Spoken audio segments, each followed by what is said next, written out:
আসসালামু আলাইকুম। গতকালকে আমি একটা ভিডিওতে আপনাদের বোঝাইছিলাম যে ইউজার ডিফাইন ফাংশনের রিটার্ন ভ্যালুটা কিভাবে নির্ণয় করতে হয় আমি নাম সহ দিছিলাম। আজকে আমরা আরেকটা ফাংশন শিখব নতুন। তাহলে আমরা দুইটা ফাংশন মোটামুটি একটা আইডিয়া নিয়ে নিছি। সেটা হচ্ছে একটা হচ্ছে বিল্ট ইন ফাংশন, যেমন প্রিন্ট ফাংশন, ল্যান ফাংশন, ঠিক আছে, সাম ফাংশন, তাই না, ইনপুট ফাংশন, ওগুলি ছিল বিল্ট ইন ফাংশন। এরপরের যে ভিডিওটা দিছিলাম আশা করি আপনারা প্র্যাকটিস করছেন, return, that is user define. User ডিফাইনের ভেতরে আজকে আমরা একটা নতুন ফাংশন আলাপ করব। আমি বুঝাবো, চেষ্টা করব আপনাদের বোঝানোর জন্য একেবারে নর্মাল ভাবে, ঠিক আছে। সেই ফাংশনটার নাম হচ্ছে রাইট ক্লিক নিউ RECURSIV, ঠিক আছে, recursive dot PY, recursive function, recursive আর কি যেটাকে বলা হয়। হ্যাঁ, এন্টার দেই। আমাদের প্রথম যে জিনিসটা লিখতে হবে, যেহেতু ইউজার ডিফাইন্ডের এটা আরেকটা ফাংশন, তার নাম হচ্ছে, প্রথম দিতে হবে ডেফ, আমরা জানি সেটা, ডেফিনেশন বা ডিফাইন দিলাম। রিকারসিভ ফাংশনটা বোঝানোর জন্য আমরা যে একটা এক্সাম্পল ইউজ করব তার নাম হচ্ছে, আচ্ছা আগে রিকারসিভ অর্থটা বলি। রিকারসিভ অর্থ হলো কিছু রুলস, রিপিটিং টাস্ক, অর্থাৎ একটা রুলস এর মাধ্যমে কাজ রিপিট করা, ঠিক আছে। তার মধ্যে ভালো একটা এক্সাম্পল আমরা দিতে পারি, যারা ম্যাথ মোটামুটি বুঝেন, একটা শব্দ তার নাম হলো ফ্যাক্টোরিয়াল। আশা করি আইডিয়া আছে আপনাদের ফ্যাক্টোরিয়াল সম্পর্কে। ওকে, ফ্যাক্টোরিয়ালটা আমি বুঝাই দিচ্ছি, আগে আমি ফাংশনটা রান করি। ডিফ ফ্যাক্ট, ধরেন আমি নাম দিলাম এফএসসি ডিফ্যাক্ট, আপনি অন্য নাম দিতে পারেন। তার একটা মান ধরলাম এনিথিং, ধরেন এন, একটা সংখ্যা, 1 হতে পারে, 2 হতে পারে, 3 হতে পারে, 4 হতে পারে, any number, that is a N. বাস, তারপরে আমরা কি করি, এখানে একটা কলম দেই। আশা করি আমি যেভাবে দেখাচ্ছি আপনাদের মুখস্থ হয়ে যাওয়ার কথা। এন্টার দেন। আমি এখন এখানে লিখবো ইফ ইফ n এর মান ইকুয়াল, আপনারা জানেন যে ইকুয়াল তো একটা হয় না, প্রোগ্রামে দুইটা হয়। n ইকুয়াল 1, আরেকটা কলন দিবেন।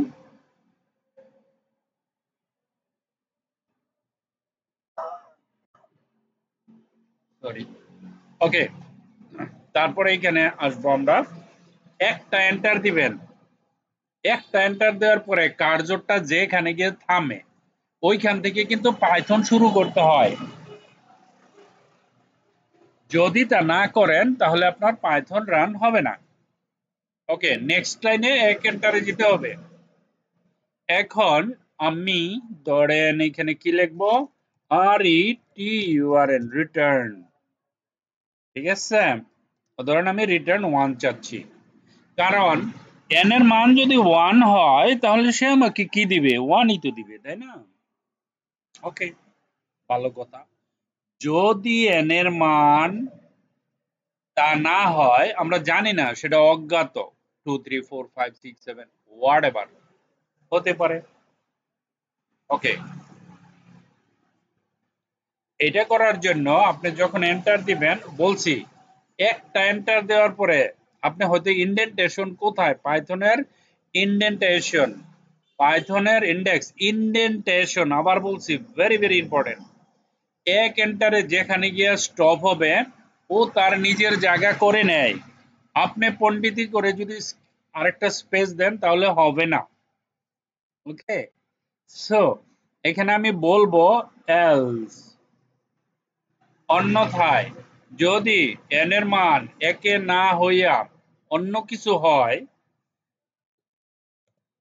কলন আরেকটা এন্টার দিবেন যেখানেই যায়, সেখানে বলবেন রিটার্ন রিটার্ন n একটা ইনটু শিফটে 8 ইনটু FACT ফ্যাক্ট একটা ব্র্যাকেট n মাইনাস 1 কেন n মাইনাস 1 সেটা আমি পরে রান করার পরে বুঝাই দিব জিনিসটা। আর যারা ফ্যাক্টোরিয়াল সম্পর্কে আইডিয়া আছে, ফ্যাক্টোরিয়ালের ফর্মুলা জানেন, তারা তো জানেনই। ঠিক আছে, এখন আমি ফাংশনটাকে কল করব। কল করার জন্য কল করব প্রিন্টারের মাধ্যমে। print দিলাম। এখন এর ভিতরে ফাংশনকে কল করব। কিভাবে কল করে? FACT ওই ফাংশনটার, এই যে এই ফাংশনটার নামটা এখানে দিয়ে দিব। ঠিক আছে, এই যে এরকম আমি এখানে ফাংশনের নামটা দিয়ে দিলাম। এখন এখানে ধরেন আমরা একটা মান দিলাম। কিরকম মান হতে পারে?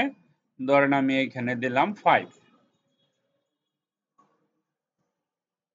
ওকে, এই যে এখানে লিখলাম 5 only return n into fact n minus 1 print. দেখেন আমার এই যে প্রিন্ট আছে না, এই প্রিন্ট সব সময় এই যে ডিফাইনের বরাবরে হবে। এখানে অলরেডি দেখাই দিচ্ছে। ঠিক আছে, সো এখানে একটা স্টেপ দিয়ে এখানে চলে যেতে হবে। দেখেন কালারও চেঞ্জ হয়ে গেছে, সবই চেঞ্জ হয়ে গেছে। তার মানে কি আপনার প্রোগ্রাম এখন ওকে।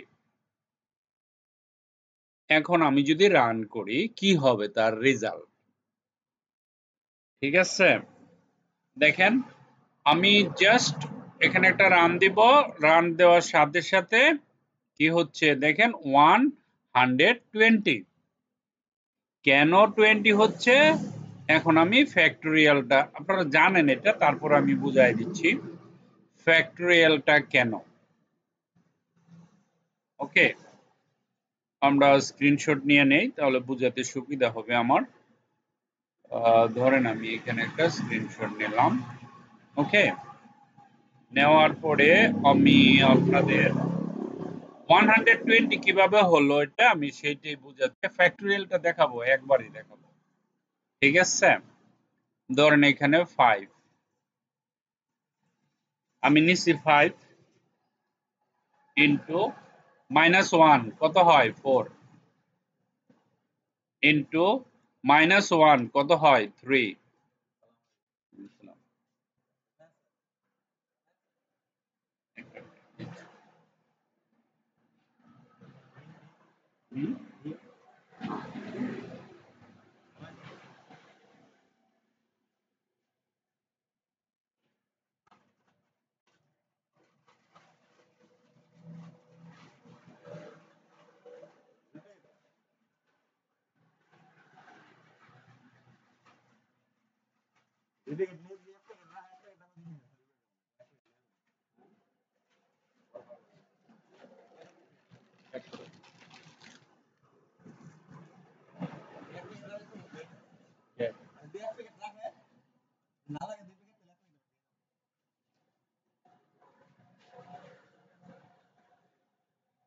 ওকে, তারপরে আবার n থেকে n এর মান তো 5, তাই না?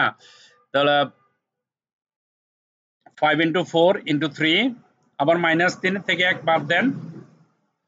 বাদ দিলে কত থাকে? 2 থাকে না? আবার এখান থেকে 1 বাদ দেন, বাদ দিলে কত থাকে? 1 থাকে না? এই যে এটার মানে হলো এটা n মাইনাস 1। n এর মান 5, এই যে বসাইছি 5, এই যে 5, এই যে n, এই যে 5, 5 এর থেকে 1 বাদ দেন 4, 1 বাদ দেন, বাদ দিয়ে এখানে যাবেন। এখন এটারে গুণ করেন। 4 5 এ কত? সোজা হিসাব 20। ঠিক আছে, তারপরে 3 দিয়ে গুণ দেন। 2 4 and 1 ইকুয়াল 3 কুড়ি 60, 3 কুড়ি, কুড়ি বুঝেন 20 60, 20 কে কুড়ি বলেন। ওকে, 2 ইন্টু ইন্টু 1, তারপরে 60 into 2 মানে কি 120, then into 1 মানে কি 120. This is the result. Okay, this is called factorial. না বুঝলে ক্লাসে আমি আবার বুঝাই দিব, ঠিক আছে? সো আমরা দুইটা ফাংশন কমপ্লিট করে ফেললাম, একটা হচ্ছে রিকার্সিভ আর একটা হচ্ছে ইউজার ডিফাইন্ড ফাংশন, তাই না? This is call recursive function. না বুঝলে নো প্রবলেম, নো টেনশন, ক্লাসে আমি বুঝাই দিব আবার। Okay, thank you very much for watching this video. By.